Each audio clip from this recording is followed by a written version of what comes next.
This country is at war with Germany.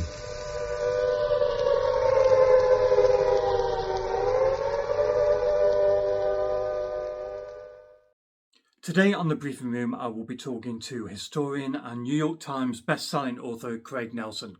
I'll be talking to him about Pearl Harbor and about his book, Pearl Harbor: From Infamy to Greatness. If you like this content, please like and subscribe. But now, history.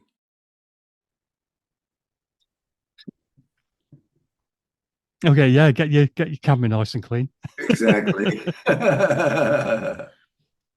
Okay, Craig Nelson, welcome to the briefing room. Thank you, Mr. James. You're welcome. John, please. All right.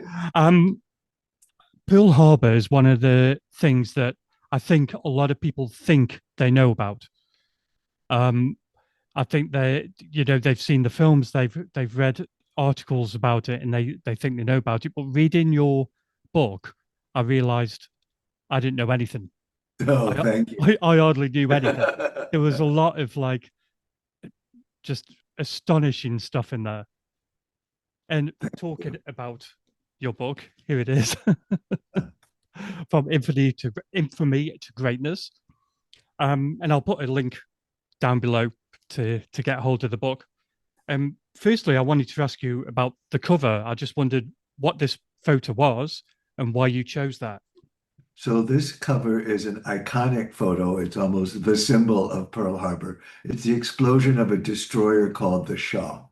And besides that, we don't have pictures of the more historic moments, such as Arizona and things like that. This picture shows exactly what happened, because it was an amazing, amazing moment in that the Japanese, who had arrived in their battalion to attack Pearl Harbor, really had gone through all of this sort of state-of-the-art treatment, such as the dive bombers had learned a new way to dive in a circle and then immediately pass horizontally, dropping their torpedoes in a horizontal fashion and then climbing up just before hitting the superstructure of the boats. So there was all this new kind of thing going on. But one thing that they couldn't do was they had very poor bomb sights. They had very, very poor accuracy in dropping bombs. The horizontal bombers are dropping bombs from 11,000 feet. And besides that, you often can't see anything at all from 11,000 feet.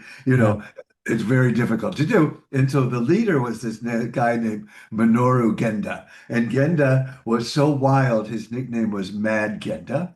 And he told them that he wanted them to drop their bombs on the battleships right next to the turrets, because these special bombs they'd engineered for the mission, if they penetrated the deck by the turrets, they'd reach the battleship's own store of ordnance and magazines.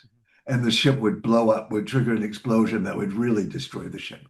And all the airmen said, "We can't possibly do this. You're crazy." And Genda said, "Do it with spiritual strength. I know you can do it." And here you actually see that happening. This is ordnance of the ship itself blowing up, and the exact same thing will occur on the USS Arizona, turning the battleships themselves into bombs.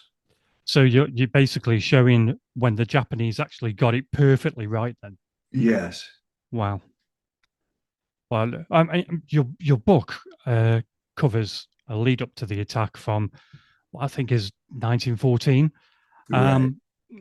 Why the starting point, and how do you think that it informs us about the attack's causes? Right. So one of the really interesting things to do when you're writing history books is to not make this vague overview, but to really zero in on specifics of a specific story that sort of serve as a keystone. And my opening story is how in March of 1914, the Assistant Secretary of the Navy under the Woodrow Wilson administration was at the Brooklyn Navy Yards overseeing the keel of a new battleship. And that battleship will become the Arizona, which had 1,199 guys die on it at Pearl Harbor. And the assistant secretary was Franklin Roosevelt, who is there, and it's 8 years before he's paralyzed with polio. So he's almost completely unrecognizable. He's this young man about town in a top hat, but part of the reason that this is such an interesting thing to begin with is because there's a giant conspiracy theory that Roosevelt knew ahead of time that things were coming and he let it happen. And in the course of the book, we find out that, in fact, this theory was started by his great political enemies, the America First Committee, which was whose main speaker was Charles Lindbergh, the great aviator, and who was sort of the "Make America Great Again" of the 1930s. They were trying to keep America from going to war. They were trying to keep Roosevelt from doing anything, and they started this rumor that he knew in advance. But this moment where he's seeing the overseeing of the keel is also a moment that lets you see that Roosevelt loved the Navy unreservedly. In his cabinet room, he had two paintings, one of his mother and the other of John Paul Jones, a great naval hero of America. And then during the course of World War II, he frequently would call the Navy us and the Army them until George Marshall, the head of the Army, made him cut it out. And he would wake every morning wrapped in his blue Navy cloak. So if Roosevelt was going to figure out a way to enter World War II, it wouldn't be by causing horrible destruction to the U.S. Navy. We know that absolutely for sure. That's one thing that I loved about your book is that it showed you the history of Japan. It showed you the relations with other people, and it showed you the envy that Japan had for other countries as well. And it showed you how badly they were treated by us and by others as well. Absolutely. So when I do these, I write great hinge books, going to the moon, founding fathers, birth of the Air Force. I like writing these big hinge books. And when I first start doing them, the first thing I try and figure out is what can I find to tell that people haven't told before? Yeah. And so that's like my primary research is going to see what other people have said about this, where have they gone, and what is missing. And in this case, the big missing picture in all the other books on Pearl Harbor was why was Japan our ally in World War I and our enemy 20 years later in World War II?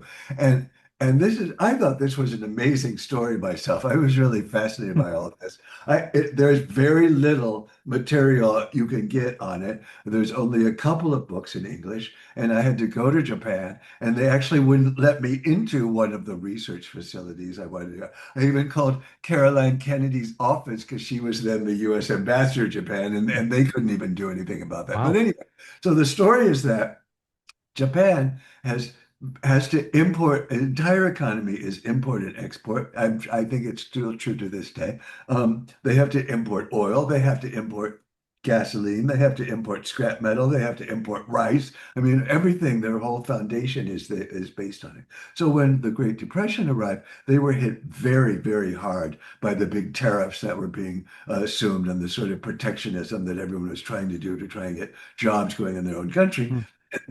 And 80% of their petroleum came from the United States. And the United States started sort of not giving them all the petroleum they wanted to import, and it dried up to a trickle. So that was really the huge turning point. But on the way to that, they decided that the military in Japan decided that the only answer was to take over and colonize parts of Asia. And they started this in China in 1931. And this is why in Japan, the World War II lasts for 14 years, where in America it lasts for barely 4. But anyway, so they start taking over these colonies in China, but they're very unsuccessful at creating infrastructure in these overseas colonies in China. So they actually can't get any of the oil they need. So they decide they're going to do something called Operation Number One. And with permission from the Nazis, they launch a campaign to take over all of the European and American colonies in Asia. So they already have from previous points, coastal China and French Indochina, and now they're going to get British Burma and Malaysia and American Samoa and Wake and the Philippines and the Dutch East Indies. And this is this enormous campaign they plan on doing. It's really out of insane campaign. But the only one they're worried about, because the British and the Dutch and the French can't do anything to stop them at that moment. The only thing they're worried about are the American forces at Pearl Harbor. So the only thing that they're doing is protecting their flank in Pearl Harbor. So Pearl Harbor in Japan is this extremely minor story. And in America, it's like one of the biggest stories of our history. Well, I mean, it's it's almost like the first 9/11, isn't it? Absolutely. There are tremendous analogies with both Vietnam Yeah. and 9/11. The China turns into a quagmire for the Japanese, just as Vietnam did. And then there's an incredible amount of parallels. I don't know if you remember, but a big issue during 9/11 was people calling Arabs towel heads. Yeah, In yeah. America, this sort of racist call it towel. Well, in Japan, the exact kind of thing happened. Mhm. They would say, "Oh, this is an outrage. Everyone knows America is superior to the Japanese. How dare they?" I mean, and so all of this sort of same kind of thing happened. And the fact that it was such a big, huge, shocking surprise in both Yeah. cases, the Americans' sense of self-esteem. And you mentioned your research, and out of the millions of documents that you must have looked at, what was the most surprising piece of information that you found? Um, I guess what I think is surprising to most people, although I had learned about some of this earlier, was the state of the American military during this period. So after World War I, everybody was unhappy. The British weren't happy, the Germans weren't happy, the Japanese weren't happy, and the Americans developed the idea that they had been conned into going into this European war, that all it was doing was propping up the royal heads of state against other royal heads of state, and that American lives had been lost for nothing. So they were going to make sure they could do everything possible to make sure we were not dragged into another war. And the political way of doing this was by starving the military. So in 1939, on the invasion of Poland, the American armed forces had 300 airplanes. The entire American Air Force was 300 airplanes, most of Wow. which were obsolete. People were still wearing pie plate helmets from World War I. They used the Army used Springfield rifles from 1903. Wow. And there was basically they had 300. So they kept the military at that time was very anti-foreign war as well. And they kept saying, well, we can't afford to send anybody to France or England or the Netherlands. We have to keep them here to defend the Western Hemisphere. They had something like 300,000 troops to defend a Nazi invasion of the Western Hemisphere. Wow. Yeah. So everything about this is sort of once you realize that's what's going on, and that they finally get the first peacetime draft in American history and are able to bring in more people and start building up in the wake of Poland. Uh, Basically, America has like uh, a year and a half from Poland to Pearl Harbor. So nothing is really ready at all during this whole period of World War II. And to see this sort of stumbling going on and really see what's going on, it's just amazing. For example, the actual number of servicemen in Hawaii, Navy and Army, I've heard three different numbers. I heard 40,000, 60,000, and 100,000. And trying to track down exactly which one it was, I had to give up. There's no way to determine exactly how many servicemen were in Hawaii or Pearl Harbor because the armed services didn't have enough staff to really be paying attention to things like that. The other really amazing document I found was that the median age of all these servicemen in Hawaii was 19. Now, in the Depression, you could join the Navy at the age of 16. Mhm. And because people couldn't afford to raise their children were lying about it and getting in at 14 and 15. So there are all these famous Pearl Harbor stories of American servicemen trying to chase Mitsubishi Zeros on their bicycles and trying to take down a plane by throwing a wrench at it. And it seems sort of ridiculous and childish because it's what these children were Yeah. doing. Yeah. The officers, no high-ranking officers were not in Pearl Harbor at dawn on a Sunday. They're in their apartments and houses on the land. The only people living in the boats were these little kids. So that sort of Yeah. completely changed the entire thing to me. Yeah, I was really shocked at how young everybody was. There was nobody really in charge. Yes. Very few people that were They in had no charge on that plan. day. Yeah, they had no plan for such a thing. In fact, they weren't even supposed to be in the harbor. They'd gotten a war warning and they were supposed to, well, lift anchor and sail off, but they ignored the war warning. Well, Oops.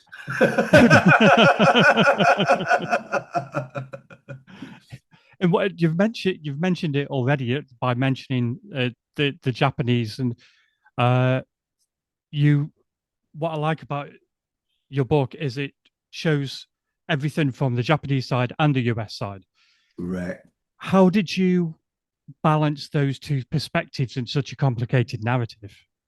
Because, well, actually, it wasn't that hard because there isn't that much Japanese material. I mean, you pretty much have all the Japanese material you can get in this book because they have these archives of these documents, but they didn't because of that it was a far right-wing military government. They did not have the idea about history that we should interview people and get their reports. The materials are very much, we want to present this as we almost won, Yeah. and so another really fantastic thing I found in research was a guy who had gone through all the visitors of the Pearl Harbor Memorial who were Japanese and what their comments were, because you can make a comment card at the end of your tour.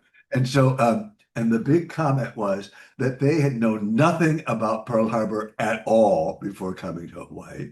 But also, it was unfair to talk about Pearl Harbor without talking about Hiroshima and Nagasaki. Yeah. Which is a little bit funny because if you go to the Hiroshima site and watch their movie, which is what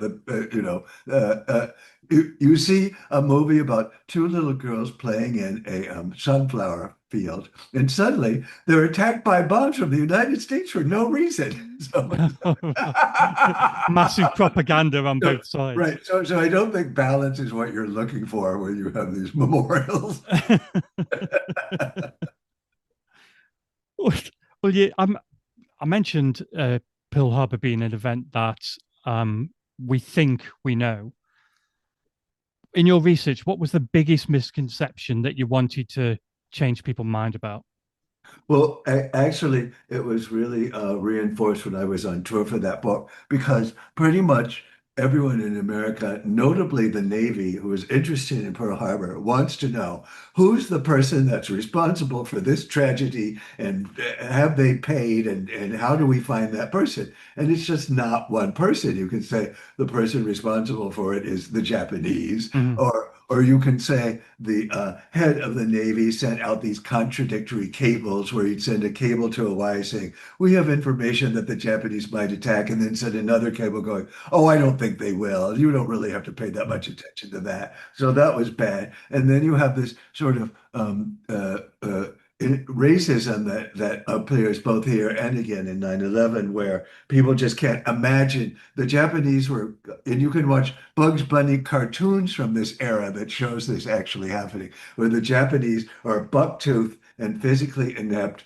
and tiny people. And so one guy actually who was a Air Force an Air Force officer was in China during the Japanese attack, and he saw what they were doing with their dive bombers and horizontal bombers and fighters, and he returned to the Pentagon and tells them, the Japanese are really, really advanced, and we need to worry about them. And the people at the Pentagon start snickering, and one of them goes, are you talking about those funny little people?" Right. So that was there was almost like this blindness going on that this couldn't, and in fact, it's a recurring problem between the civilian and military operations of the United States during almost all of the lead up to Pearl Harbor. The military kept telling Roosevelt, "Oh, we don't have to worry about them. Pearl Harbor is like Gibraltar. It's no one can attack it. No one can take it down. And then like 6 weeks before the attack, they start going, wait a minute, maybe they can take it down. We got to make sure no war Yeah. gets started over there. We can't afford to have the wrong war in the wrong ocean at the wrong time. You've got to do something. So they literally back away from this, nothing to worry about, into many things to worry about 6 weeks before the attack. Yeah, I mean the stuff that I've read about the Pacific War, they really underestimated the Japanese, and the Japanese were nasty. I mean, I mean, they both engaged in propaganda with the Japanese making the Americans and the British less than human, and the same Right. with the Americans. But they really underestimated the Japanese, didn't they? Yeah, the Japanese saw America as a nation of gangsters and prostitutes. Basically, Mm. they're watching all those 1930s gangster movies and thinking it was an honest reflection. And it's sort of like when Americans watch British TV and think that someone's getting murdered in a small town every 10 seconds. Yeah. But anyway, so and the Americans really thought the Japanese were like vermin, and this is something they never really Yeah. thought of with the Germans, but the Japanese were like vermin. And there became a terrible problem with American soldiers bringing back bones and skulls and teeth Yeah. and all this kind of stuff as souvenirs. It just got so gruesome that the army had to try and put a stop to it. Yeah, there's a story that I read about it. That somebody sent a skull back, and there's a photo of the girlfriend sitting there with the skull on her desk.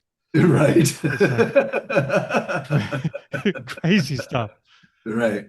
And your book is also, as well as showing the vicious side of the war, the violence of the war, it's very intimate at times.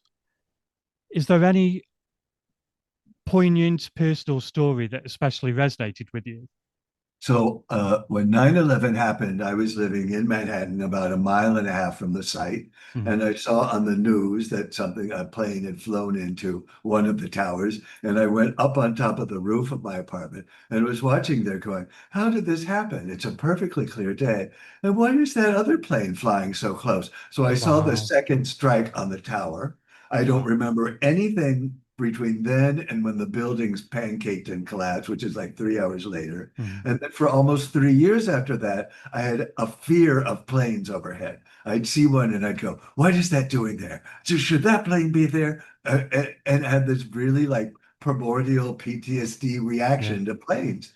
And so I'm interviewing people at Pearl Harbor, and all of them had the same thing. We Yeah. were all afraid of planes, me after 9/11 and them after Pearl Harbor. So Oh, that wow. was a eye-opening experience. But I can imagine him being like that, and I don't blame him. To be fair, is as well as the intimacy in your book. Like I mentioned, there was the action. It's very chaotic, and in all that chaos, there was a lot of mistakes made. Is there any mistake that you think could have saved Pearl Harbor? Well, there were a number of moments when things could have turned out differently. Mhm. One of them was the fact that the prime minister before Tojo was a guy named Konoye, and Konoye tried to arrange for a peace summit with Roosevelt in Alaska, and that fell through. And then when Roosevelt got really nervous about what was going on December 4th, he sent a cable over the government's head on both the US and the Japanese side directly to Hirohito, saying, let's talk. We know things are bad. Let's not go to war. But the people in charge of the telegraph office delayed Hirohito from getting that message until after Pearl Harbor had started. Right. Then there were various other moments when things might have turned out differently. Probably the key was that Roosevelt ordered this embargo system to make it very difficult for Japan to buy oil and petroleum from the United States. And he goes off to meet Churchill in Argentina. And while he's away, two of his cabinet members collude behind his back so that the Japanese can't get any oil at all. And he comes back and eventually finds this out, and they talk him into reversing course because they say that'll look like a sign of weakness. Hmm. So if they hadn't cut off all the oil, things might have been differently. And if Japan had not, if Japan had not attacked Pearl Harbor, there was no French, British, Dutch troops to come in after them. They were a little busy on Yeah. the Atlantic. And if they hadn't attacked Pearl Harbor, they might still have this empire that they want, this colonial empire they wanted to have. Wow. It's absolutely fascinating, fascinating book, really in depth. And it's so in depth, actually, that you mentioned a record player that's endlessly playing Moonlight Serenade. What other Right. what other human experiences did you choose to put in the book? So, And why that one? well, that one is just so because when you had automatic record players, if you didn't go and turn it off, it would just play the same thing over and over and over and over and over again. Hmm. And so the idea that this is happening while all this is going on, and it's almost this. Yeah. A lot of the big bands went on tour in the Pacific. So this becomes sort of like a theme of this kind of music. And then a number of people, there was this big battle of the bands at one of the recreational centers on Hawaii before the attack started. And for many people on December 6th, and for many people, that's their biggest memory of Pearl Harbor, is because that's the last time they saw all their friends. Yeah. And one of the big songs they played was "I Don't Want to Set the World on Fire." So there's just Quite ironic, really. there's great beauty and irony in these details. Yeah. But one of my so Kanoye, that guy who I mentioned before, who tried to set up the peace treaty in Alaska, he did something that I thought was fantastic. If he went to a party, he would have a geisha following him with a pot of boiling water, and he'd point to what raw fish he wanted to eat, and she would take it with two chopsticks and swirl it in the boiling water to cook it a little tiny bit, and it had to be exactly the amount he wanted, and then she put the fish directly into his mouth with the chopsticks, and this is how he would attend a party. So that was pretty great. And then the lead architect of the attack was this guy named Isoroku Yamamoto, who had spent a great deal of time in the United States. He learned English by reading his biography of his great hero, Abraham Lincoln. But still, he didn't understand the industrial might that the United States could bring to a war, which Japan certainly did not have. But anyway, while planning his attack, he was very forceful about it. He tried to quit 2 or 3 times when people didn't want to attack Pearl Harbor. But then afterward, he became very anti-fighting the United States. He said Japan could never win a war. And the military government tried to assassinate him a number of times to shut him up. But my favorite thing about him was that he was very famous for this Japanese successful battle against the Russians called Tsushima, and he had lost 2 fingers in that battle. So the streetwalkers of Tokyo, it cost 100 yen to get a manicure. So their nickname for him was 80 yen because he had 2 fingers. And I mentioned earlier about the mistakes that the US made. What do you think was the biggest error that the Japanese made? I think attacking Pearl Harbor, there was no reason they needed to attack Pearl Harbor. If they hadn't gone after Wake, if they hadn't wanted to go after Wake in the Philippines and Midway, well, not really Midway, but anyway, if they had avoided going after Wake in the Philippines and only targeted European colonial possessions, none of this would have happened. There would have been no Pacific Theater. Do you think that without Pearl Harbor, the US wouldn't have joined the war? No, because at any minute, a German sub was going to bring down an American passenger ship in the Atlantic at any second. I mean, it was literally like a countdown of. There was already this belligerence going on where the Americans were attacking German subs, and the Nazis were playing around with sinking American oiler tanks and all of this. There was already this serious war going on in the Atlantic that no one really knew much about. outside of Washington and Berlin. But at any moment that would have ignited into a war. I think Churchill was happy when the Americans joined the war. Thrilled to pieces. They said, Yeah. we're all in the same boat. I mean, he had like a big party. And your book covers key roles, key figures such as Roosevelt and the Japanese emperor and leading military figures. Is there anybody's story or actions that you think were greatly misunderstood? Uh, it was more.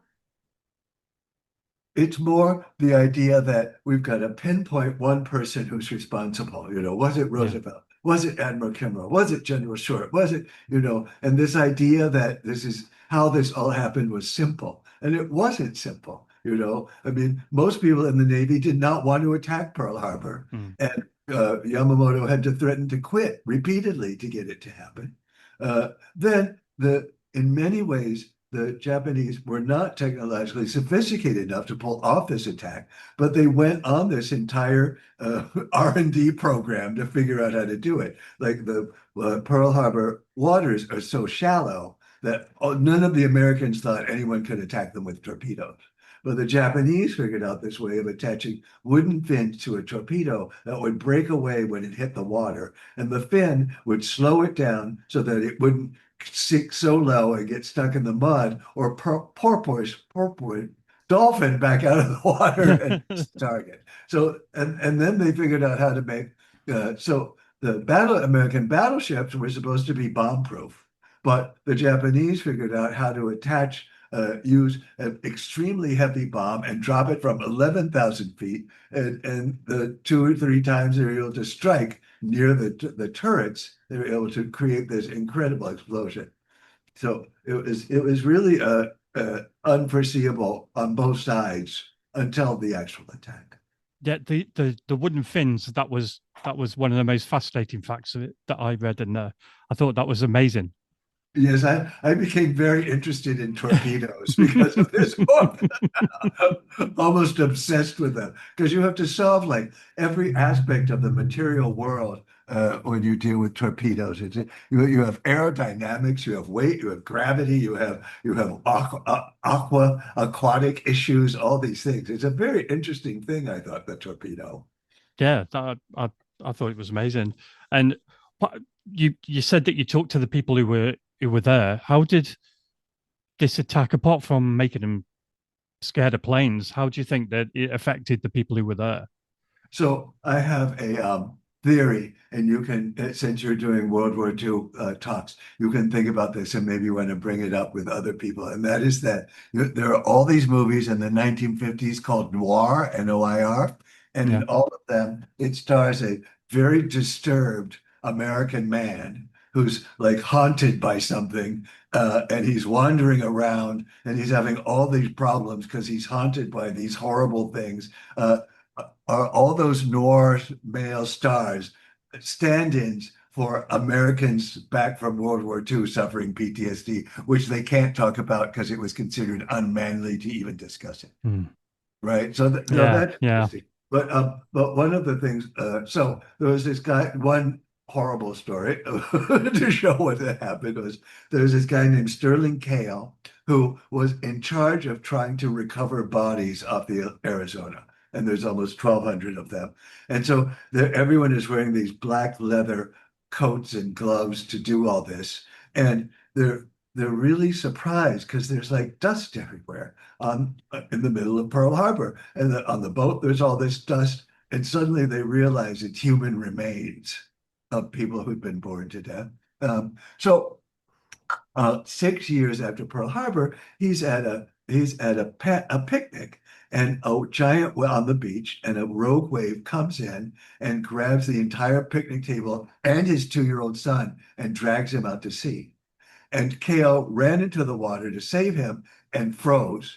He was paralyzed. He couldn't move at all. But the family had adopted an army dog who ran out, grabbed the kid, and pulled him back alive. But that was the end of going to the beach for Kale. He could never go to the beach again. So it really had terrible PTSD problems. I mean, even little civilian children who were some of the survivors I had to talk to, since most of the military was either dead or non-compos mentis or what. It was very, very difficult. It was already too late, really, to talk to a lot of the military because Yeah. but even small children were like terrified for decades after this happened. And so that's really what happened to them. Yeah, I don't blame him, to be fair.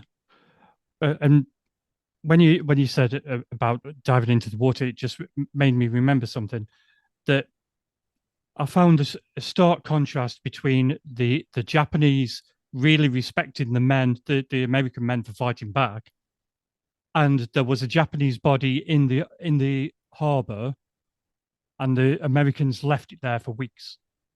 Right, And I found that sort of respect and disrespect right. very interesting, Yes. especially as the Japanese supposed to be the enemy. Well, the Japanese had mixed feelings about all this. I mean, really, they treated the Chinese pretty similarly to the way the Nazis treated the Jews, Well, yeah, yeah. right? And so there's that side of it. But also, they had been the Americans and the Japanese had been friends for a very long time. So it was sort of shocking turn of, even though Americans had these racist ideas about them. So Mhm. it was a really shocking turn of events on both sides. Yeah. And you see this, and you see it over and over and over again, where Tojo, who's pretty much the icon of a war criminal in a lot of ways, in that he was head of the secret police, he was head of the Chinese army when they were head of the Japanese army in China. He wrote a guide to behavior during war for soldiers that didn't write it. He arranged to publish a guide for soldiers who said, whatever you do, don't surrender, which Mhm. added a whole level of gruesome to the war in the Pacific. Yeah. But he said, "Oh, if only that telegram had gotten through to the emperor from Roosevelt, this would have never happened." I mean, even he would say Yeah. things like that. But whether he was sincere or not, we don't really know, because when Hirohito finally responded to when MacArthur was there trying to settle Japan, he said that if he had come out against the war, he would have either been killed or locked up in a mental asylum. So the revered leader, spiritual leader of the Japanese, thought that might happen to him. And you mentioned that it made the Americans very racist towards the Japanese. How did the Americans change their attitude, if they did, towards the military? Well, it was actually Pearl Harbor that changed their attitude towards the military, Yeah. because suddenly everyone wanted to go in and fight. Everyone wanted revenge for this. It was the American public thought that the Japanese were our friends. So when they turned around and did this, it was very different from the Nazis, who we thought might be friends with us, but it turns out they were not going to be friends with us. So it was a very different relationship. Mhm. And to have this happen, that's why it was called uh, a day of infamy. That's why Roosevelt called it a day of infamy. It wasn't just that someone had attacked us; it was that someone we thought was our friend had attacked us. So it created this visceral response that we needed revenge, and it was extremely difficult for Roosevelt and the military to get through to Americans that we needed to worry about Hitler more than we needed to worry about Tojo, because Mhm. everyone wanted revenge on Japan right away. And do you think that Pearl Harbor was inevitable given the political climate at the time? No, I think it was No. a really crazy idea that this one guy pushed, that Yamamoto pushed through the military, and that there are many, many ways it could have been stopped. If they hadn't been squeezed out of all of their oil, that probably might have stopped. In fact, one of the Japanese ambassadors to the United States was a guy named Kurusu, Kurusu, and for a long time, slang for betrayal in the United States was being double carusoed. They actually used his name to be being betrayed. And your book really puts you there, I think. And how did you maintain the sense of drama? With, I mean, the ending is very well known. So how did you maintain that sense of drama? Right. So this is what all writers try to achieve, which is to give someone so much details and immerse them so much in the story that they Yeah. forget they already know what's going to happen. And one of the ways you do that is by using a journalistic trick of details such as, I'll do one off the top of my head. Oh, on January 14th, 1977, at 3:15 in the morning, at 1230 North Cielo Drive in Beverly Hills, California, the phone rang. Now, all of a sudden, you're very interested in hearing about what this phone call was about, even though there's no reason you should care about it, really. Right. But because you have this series of details, you get, and especially reading, you get sucked into it. Yeah. And I felt that with your book. I felt I was there watching these events happen. So it was excellently written. Thank you for that. Thank you. Yeah. And how did your experience writing other historical events such as the Doolittle raid or the moon landing, how did that influence your approach to this story? It was to really be sort of relentless in research, Mhm. because the more thorough you can do research, the more the book is made. So I had a staff of 10. I was on a terrible deadline. I put on 20 pounds. I had a staff of 10 helping me. And so it was finding out weird little things such as reading all of the comment cuts at the Pearl Harbor Memorial and all these kinds of things that we did Yeah. to get to this. What? So we had, I mean, many people had already written about the heroics of people at Pearl Harbor. Like there's this fantastic guy named John Finn who was trying to defend the air station, and he said, "Oh, here we go. I can still remember walking around my gun, cussing everything in the world, kicking and screaming and hollering. I was not the cool, calm, collected hero. I was madder than hell. I got shot in the left arm and shot in the left foot, broke the bone.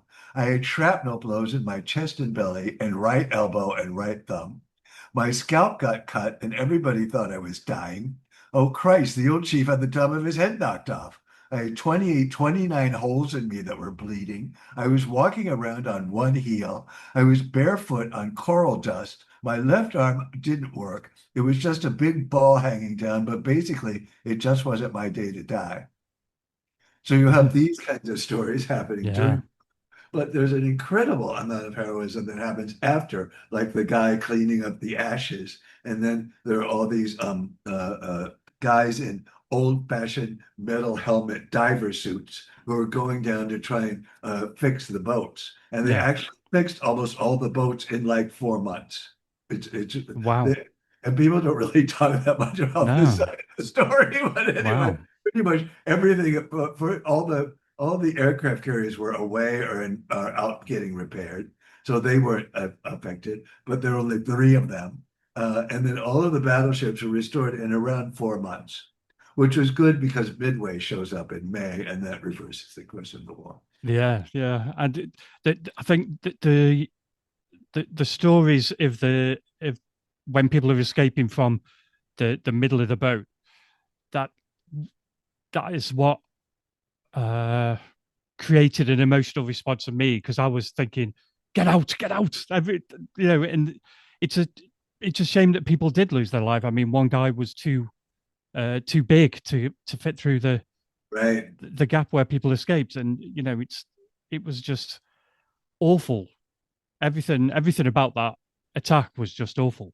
Yeah, that all of the ships were all filled with oil. So when they Yeah. exploded, there was just oil everywhere, which caught on fire. So if you would come up out of it, was like almost a kind of napalm. You'd come Mm, up out of the water to get a breath, and this oil would get all over your face, and you'd start burning. Jesus. So what do you do? And the nurses talk about guys walking in carrying one of their legs or one of their arms with them to try and get it sewn back on. And Wow. and they're Yeah. 16, 17, 18 years old. And if you, I know that you did talk to people who were there, but if you could go back and talk to one person who was at the center of everything, who would it be and what would you ask them? I have absolutely no one. I killed myself doing this research. I don't talk to another person ever again. In fact, I spent 15 years on World War II, and I'm sort of like, enough is enough. I just went on a trip to France, and we went to visit the Normandy beaches, and it Yeah. was very moving. And I was surprised how moving it was because I feel like I never have to hear another word on this topic ever Well, again. it was very well researched and very well written, so you did a good job. Thank you. And finally, what is it that you hope readers take away from the book that you don't think they knew before? So to me, the reason the subtitle is From Infamy to Greatness is that everyone knows what the Day of Infamy is, Yeah. but they don't realize that this surprise attack is what really transformed the United States into being this global power with army and military bases all over the world, with this idea that there needs to be a policeman, and with nuclear weapons, everything, all of that comes out of Pearl Harbor in a certain way. And so to see this huge moment switch and to see how it affected, for good and bad, history is sort of an amazing thing to me. And when I presented this, I had to present this to Norfolk, which is the biggest naval base in the world, and to a group of very hostile admirals. And when I got to this point, that the reason we have the Navy we have today is because of Pearl Harbor, they burst into tears. So I hope that people reading this, first of all, I hope they feel they didn't waste their time and their money, but also I hope that they see about how learning this very complicated piece of history really undergirds things in the world today. Awesome. And I recommend that anybody who wants to know anything about Pearl Harbor to read that. I didn't know half the stuff that was in there. So it's like I keep saying, it's a great book. So thank you. Thank you, Mr. James. And thank you, Craig Nelson, for joining me today. I'll drop a link in the description to where to find your book. If you could tell people what you're doing now. I am retired. You're retired. Are you any more writing? My last book was called V is for Victory. Yeah. It did not get a British publisher. It's the story of how Franklin Roosevelt used used the same political methods to defeat both the Great Depression and Adolf Hitler. And so it's sort of a behind the scenes look at the run up to World War II and how it was won. So it's basically from the invasion of Poland to Normandy. From an American perspective, but it didn't get. It's got a best of the year in the New Yorker, but it didn't get a British publisher. So there we go. Well, maybe you should come back and talk to us about that. I've heard it's a green and pleasant land. It is very. Yeah, I love it. Okay, great. Especially where I live in a place called Malvern, which is surrounded by beautiful nice. Greenland. So it's excellent. Well, thank you And you so have much. Thank you so much. So take care, and Take care. I hope to see you again. Podcast all you can. Bye-bye. Thank you. Bye-bye now. For those of you still with me, thank you so much for joining me. And if you like the episode, then don't forget to like and subscribe, and you'll never miss a thing. Thank you also to Craig Nelson for joining me. It was a fascinating conversation, and I really appreciate you being a part of this journey. Next week, we have Daniel Finkelstein, who's going to be talking about his book, Hitler, Stalin, Mum and Dad, about one that was taken by the Nazis. Another parent was taken by the Soviets. I think it's going to be a fascinating conversation. I think it's going to be a very personal conversation, and I hope that you'll join me for that. So, until next week, remember, the past is a prologue, and we are the authors of the future.